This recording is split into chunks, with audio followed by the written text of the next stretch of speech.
Good evening, everyone. Welcome to our Thursday gathering. We gather on Thursdays at 7 p.m. Eastern Standard Time. I'm Dr. McCoy, and I am delighted to have you here on this evening, on this beautiful Thursday. Even if it's raining where you are, it's still beautiful, right? Because this is the summer season. And so in order to get some of that great cantaloupe and what else, honeydew melon and watermelon and other fruits that we like, we have to have the rain. So even if it's raining where you are, I hope that for you this has been a beautiful day. We still have a few more hours in the day, but right now at 7 p.m. we are gathering. Now, whenever you see the green background, that means that I'm going to talk to you, right? So many of you have been with me for a while, and so you already know that. So welcome back. And for those of you who may be joining for the first time, just know that I do background changes sometimes. And so when you see the green background, that means that I'm going to talk to us, on that particular evening. I did say last week that we would get back to our Matthew Bible study series, and we're going to do that indeed. But I thought about the fact that August, and good evening to all of you saying good evening to me. I thought about the fact that August is National Black Business Month. So August is a time when we raise people's awareness to the existence of black businesses, to the need to support black businesses. And really just the reality that, there are black businesses all around us that sometimes we're just simply not aware of. And so if you're looking to learn more about black businesses on this evening and black entrepreneurship, then that's what I'm going to talk about on this evening. Now, I have with me a book. One of the books that I'm reading right now is Madam C.J. Walker's Gospel of Giving. And it simply says a black women's philanthropy during Jim Crow. And so I've been reading this book, so I thought that this would be a great time for me to share some of its content with you. But first, before I start talking about black entrepreneurship, I really want to share with you some things that I found. Now, if you're just joining, again, I'm talking to us on this evening as we have entered, happy August. We've entered National Black Business Awareness Month, or Black Business Awareness, or, just emphasis on black business. Just want us to understand that small businesses and entrepreneurs have been long time wealth builders for generations. And so when we support black owned businesses or black owned companies, we can help create more opportunities for different things. We can create opportunities for meaningful savings. We can create opportunities for property ownership, for credit building, and generational wealth for black communities. So I found a few things that I want to share with you, okay? And I hope that after I've shared some of these things, you would understand and I would understand all the more that if we all do our part in supporting black businesses, then we're helping with the progression of strengthening many black communities. And, really thinking about the idea that supporting black businesses should not be a trend. There are a lot of trendy things happening now. You can just, scroll through, social media and you can find the latest trend. And that's not always a bad thing, right? It's about what's in right now in 2023, for example. But supporting black businesses should not be like that. It should not be a trend. It should really be a lifestyle. So I found, before I get to my book that I'm enjoying right now, I hope you'll stay with me so I can just read a few things about a black entrepreneur. I don't know them all. I did not know Madam C.J. Walker, but it's helping me to get into the mind of a black entrepreneur who was successful. But before I do that, I want to share with you 4 reasons that I found why we should shop black, okay? And again, this is August. It's, Black Business Month, okay? So the first thing I found, 4 reasons why you should shop black, okay? The first thing is that it builds up communities. This is what I found. Supporting black businesses builds relationships and boosts community morale. Right now, did you know that there are currently 2.6 million Black-owned businesses in America? Now, if someone is starting a Black-owned business today, as of August 3rd, 2023, then that number goes up, okay? So that's just a roundabout number. But there are currently 2.6 million Black-owned businesses in America. Now, listen to this. I found that 8 out of 10 fail within their first 18 months. And you know what that's due to? It's due to lack of resources and lack of funds. So Black people spend so much money annually. And they really spend more money than, any other race, although they are the least represented race and the race that lives in poverty at the highest rate. So what we need to understand, and what I found, was just a statement that it would be more beneficial if more money was recycled within the Black community. And more importantly, it is noted that it would generate more wealth within the community pillars to establish a camaraderie sense of youth and as adolescence. So when we think about supporting Black businesses, it builds up communities, and it really affects the minds of young people. So that's important. So when we start thinking about how we can help, our young people these days, when we support a Black business and it builds up community, it also builds the mind of teenagers and young people. I don't know if you've ever taken a young people to a Black business, but when they walk in there and they see people who look like them, and people who may not look like them, but who support Black business, it really develops something in their young minds. And so we have to ask ourselves, what is that developing? It could be developing a strong sense of personhood. It could be developing for them, and this is me talking, this is not what I found, this is me talking. It could develop a sense of, wow, I can do that, to where we're not just telling them that they can be whatever they want to be, but we're showing them options of who they can be. So that's just an example. So again, I found 4 reasons why why we should shop Black. Okay, reason number 2. This is the second reason I found. Before I get to my book, I'm excited about getting to my book. Number 2, supporting or shopping Black creates jobs and opportunities. Creates jobs and opportunities. So let's think about that. When Black-owned businesses, when they are high in demand, the companies are more profitable, right? And so what I found was that showing our support helps contribute to creating entrepreneurial opportunities. Black entrepreneurship, which is what I'm going to talk about in just a bit from the perspective of Madam C.J. Walker. Black entrepreneurship can fuel the Black community's economic prosperity and serve as a bridge where low-income families can move up to middle class status. So from low income to middle class status. Now, listen to this quote by the Black to Business article. The Black to Business article stated, "The problem is that there aren't enough Black-owned businesses to hire unemployed Black people. Time is overdue for change, and we must pool our resources and build our own reality." Think about that. So, perhaps if we support Black-owned businesses, that would indeed create jobs for unemployed Black people. Have you ever thought about that?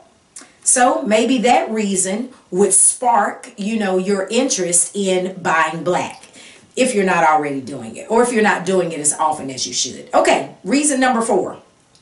This is the 4th reason why you and I should shop Black. This is number 3. Number 3. It closes the racial wealth gap. And again, I found these things. I didn't come up with this, okay? So the 3rd reason why you should shop Black closes the racial wealth gap. Okay, the persistent racial wealth gap in the United States is a burden on Black Americans as well as the overall economy. It can be traced back to Jim Crow era And redlining, oh, I talked about that on last week. Was it last week? Did I talk about it here? I think I did. I think I was teaching here in this space. Yes, I talked about redlining. Oh, yes, I was talking last week about minority mental health. Last month was July was my Minority Mental Health Awareness Month. And yes, I talked about redlining. So here is this article talking about redlining. There you go. So if you missed that, then please go back, because redlining is about preventing Black people from accessing, home ownership opportunities. Okay. But this article is talking about, when considering persistent racial wealth gap in the United States being a burden on Black Americans and the overall economy, it can be traced back to Jim Crow era and redlining that prevented Black people from accessing higher paying jobs, for example. Okay, so listen to this. According to the Federal Reserve Bank of Cleveland, now that's Cleveland, wherever you are, in 2016, the average wealth of households with a head identifying as Black, the average household was $140,000, while for white-headed households was $901,000. So that's nearly a 6.5 times greater when we think about that those numbers. So support of Black businesses can increase the flow of wealth to Black families and Black communities. This helps to close off that racial wealth gap over time. Okay?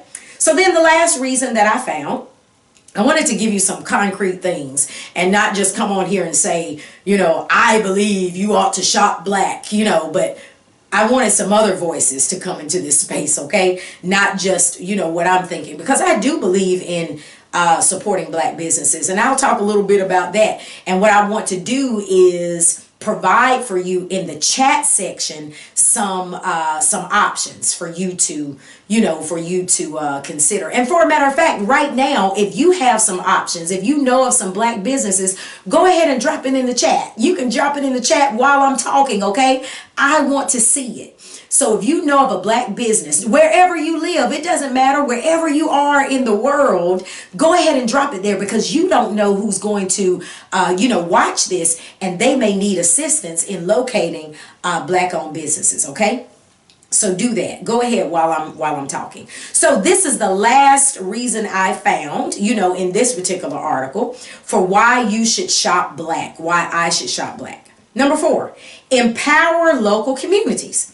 There's a common saying that it takes a village to raise a child. You've heard that, right? The power of the community has paved the way for many business owners.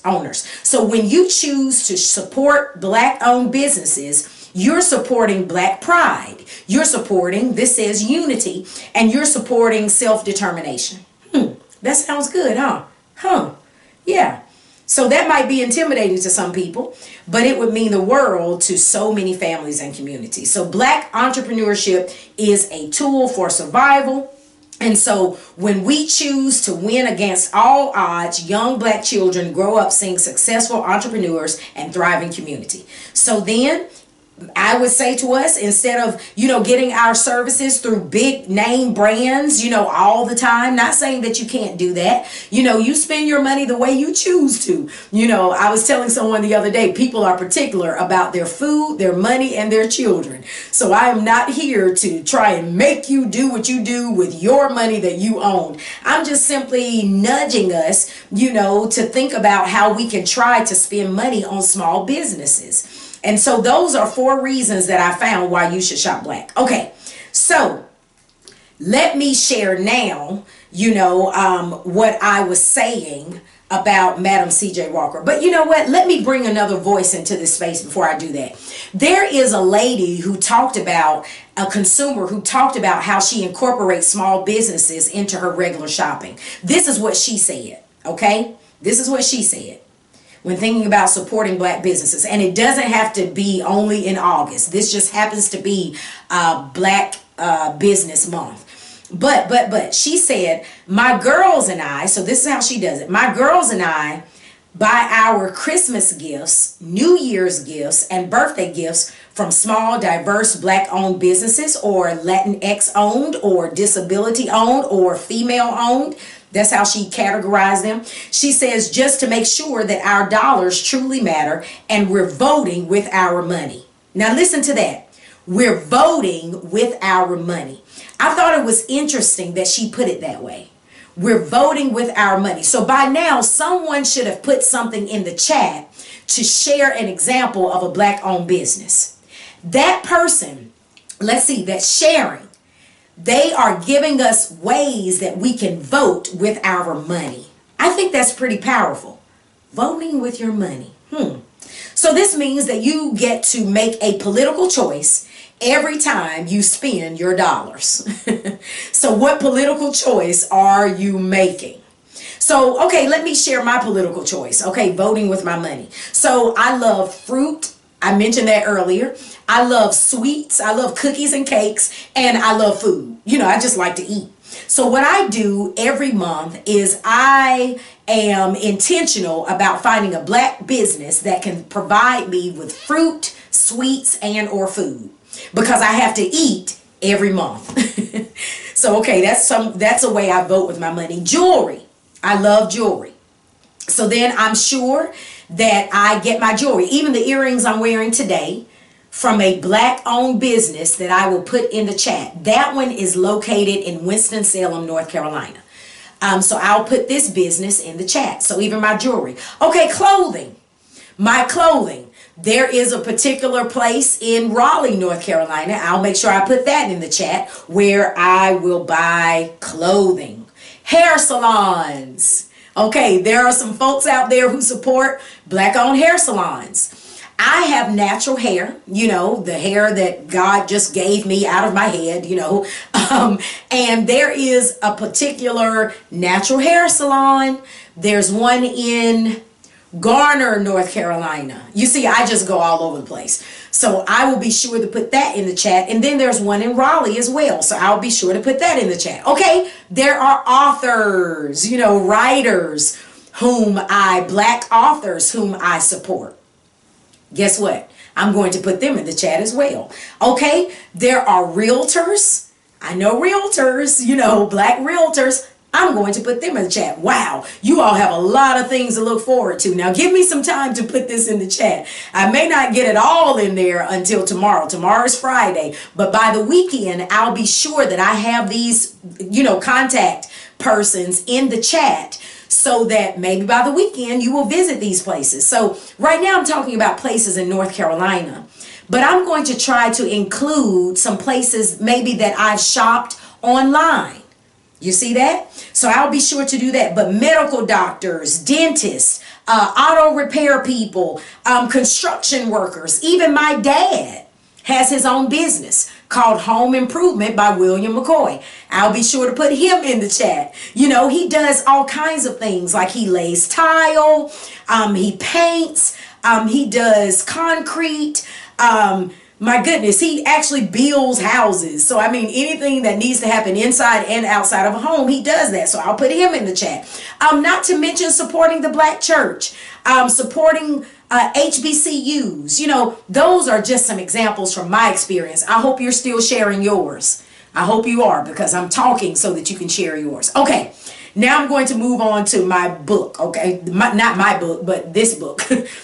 Oh, and by the way, I'm an author as well, so you can get my books. I didn't even think about that. Who do you know, that's any of those, persons that I named, those titles that I named? I didn't even think about me. I'm an author, and my books are available on Amazon, and then I have copies of them where I can mail you like a signed copy. So who do you know? Yes, sometimes I think we become so familiar that we may not be thinking. It's not that we don't want to support, we just don't think about it. I'm me, and I didn't think about, me being an author.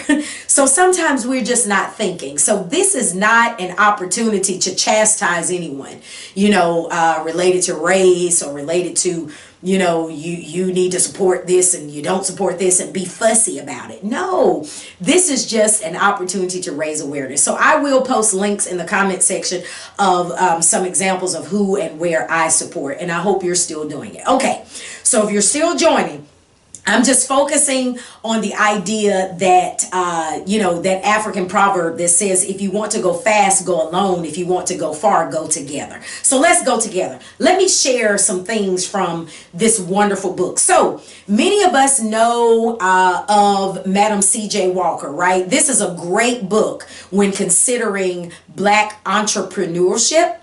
And we know her as Madam C.J. Walker. She was born with the name Sarah Breedlove, and many of us may know that. She's an African-American entrepreneur, philanthropist, political and social activist. She is recorded as the first female self-made millionaire in America, okay? And so we can learn a lot from her because she made her fortune developing and marketing. And that's so important, developing and marketing. And she had a line of cosmetics and hair care products for Black women through a business that she founded, okay? And she also became known for, again, philanthropy and for activism, okay? She made so many donations to organizations like the NAACP, and so I'm going to just read a few things just to kind of get into the mind of Miss Sarah Breedlove, known as Madam C.J. Walker. Let me just give you some words from a newspaper interview. So I'm moving from talking about supporting Black business to talking about Black entrepreneurship now. So let's hear from a person who actually did it, okay? This virtuous woman entrepreneur. In a newspaper interview in 1917, Walker described the process by which she developed the formula for her hair care products. She asserted that while experiencing her severe hair loss, she prayed for heavenly guidance and her prayer was answered. Okay, so when we think of about Black entrepreneurship, the first thing that this is suggesting to us that prayer is important. Prayer is important. So if you have an idea and you want to start a business, prayer is one of the ingredients that Madam C.J. Walker used. And we know that she was successful. Okay, all right. So she prayed. She says, "For one night I had a dream. And in that dream, a big Black man appeared to me and told me what to mix for my hair. Some of the remedy was from Africa, but I sent for it, mixed it, put it on my scalp, and in a few weeks, my hair was coming in faster than it ever had fallen out. I tried it on my friends. It helped them."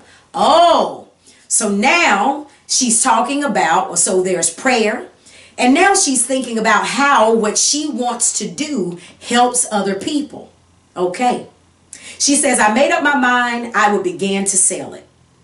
She says, so then the author says the dream helped to recast Sarah's identity.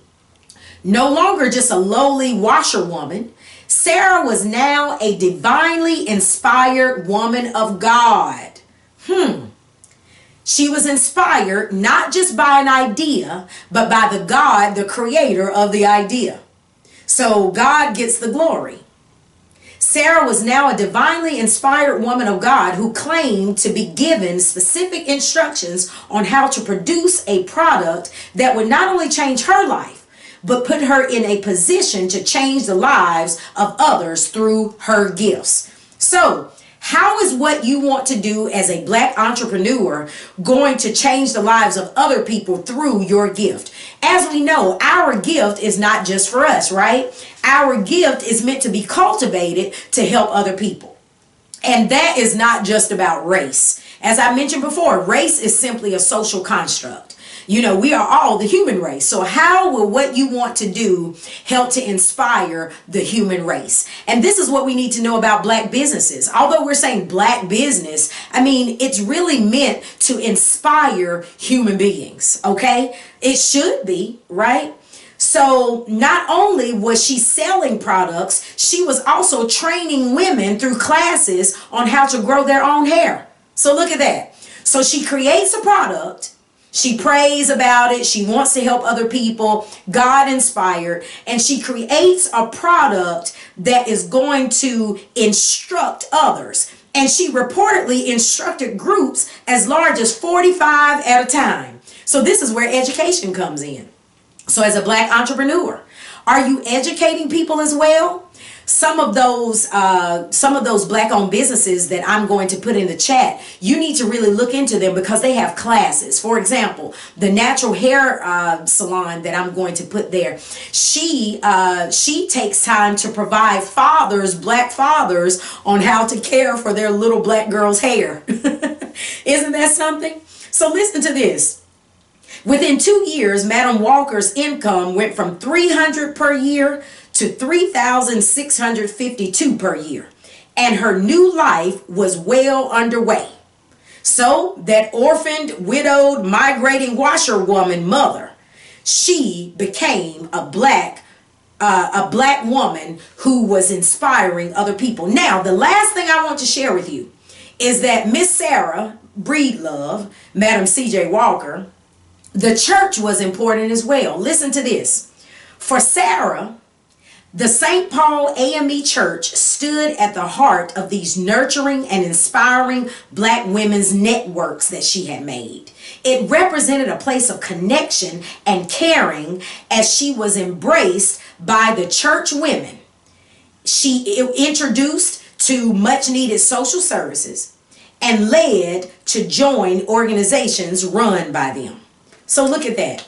The church was important as well. So there's so much that I could share with you from Madam C.J. Walker's life as a Black female entrepreneur. But I just wanted to read a bit of that to inspire perhaps in you, if you feel a call to start a business. Read, books like these, and also talk to people who are already doing what you want to do. If it's inside of you, you have to stir up the gift. The gift is there, but it may just be lying dormant. So this is a great month for you to not only support Black businesses, but to also think, is there a business inside of you?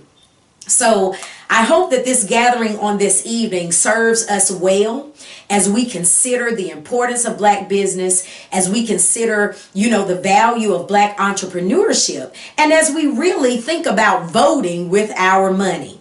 And remember the African American or the African proverb, that African Americans really hold on to. If you want to go fast, go alone. If you want to go far, go together. So thank you so much for joining me on this evening. I hope you'll come back next week. I believe that we will get back to our Matthew Bible study series, but I wanted to start August off just acknowledging that this is indeed Black Business Month. So do what you will. Go in prayer, in peace. God bless you. Thank you again for being here.